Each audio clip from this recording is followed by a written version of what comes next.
নির্বাচন কমিশন ভবনে আছেন আমাদের সিনিয়র করেসপন্ডেন্ট নিয়ামুল আজিজ সাদেক। সরাসরি যুক্ত হচ্ছে তার সঙ্গে। সাদেক, মিটিংয়ের বিষয়বস্তু সম্পর্কে আমাদের জানান।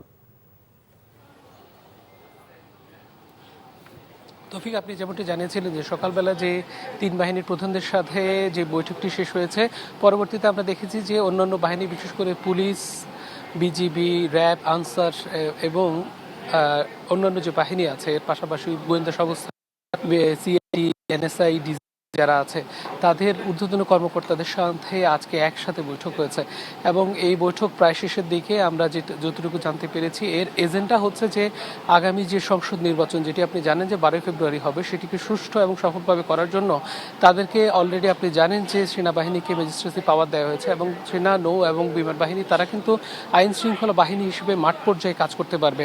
তবে গত 14 তারিখ তারা যেটি আবেদন করেছেন যে তারা ভোট কেন্দ্রে ঢুকে যেন তারা কাজ করতে পারেন এবং সাথে সাথে যে প্রধানত যে আইন অনুযায়ী যে প্রিজাইডিং অফিসারের অনুমতি ছাড়া তারা ভেতরে ঢুকতে পারেন না, কিন্তু এবার তারা সরাসরি চেয়েছিলেন যে তারা ভেতরে ঢুকে যেন সব ধরনের যদি কোনো সহিংসতা হয় কিংবা অন্য কোনো কিছু হয় সেগুলো যেন তারা নিয়ন্ত্রণে নিতে পারেন এবং শান্তিপূর্ণ ভোট যেন চালিয়ে যেতে পারে সেই বিষয়টি তারা দেখভালের জন্য তারা অবস্থান করতে পারেন, এ ধরনের ক্ষমতা তারা চেয়েছেন। তার পাশাপাশি গোয়েন্দা বাহিনী যারা রয়েছে তারা যেন মাঠ পর্যায়ে সাথে সাথে যেই মব বা যে সহিংসতাগুলো হবে সেগুলো যেন নিয়ন্ত্রণে তারা ব্যবস্থা নিতে পারে, এই ধরনের নির্দেশনাগুলো আজকে তারা চাওয়া হয়েছে। তবে আনুষ্ঠানিকভাবে আমাদেরকে কিছুক্ষণের মধ্যে জানানো হবে আসলে কোন কোন বিষয় নিয়ে তারা আলোচনা করেছে। তো এই ছিল সর্বশেষ অবস্থা। তৌফিক। নির্বাচন কমিশন ভবন থেকে যুক্ত ছিলেন সহকর্মী সাদেক।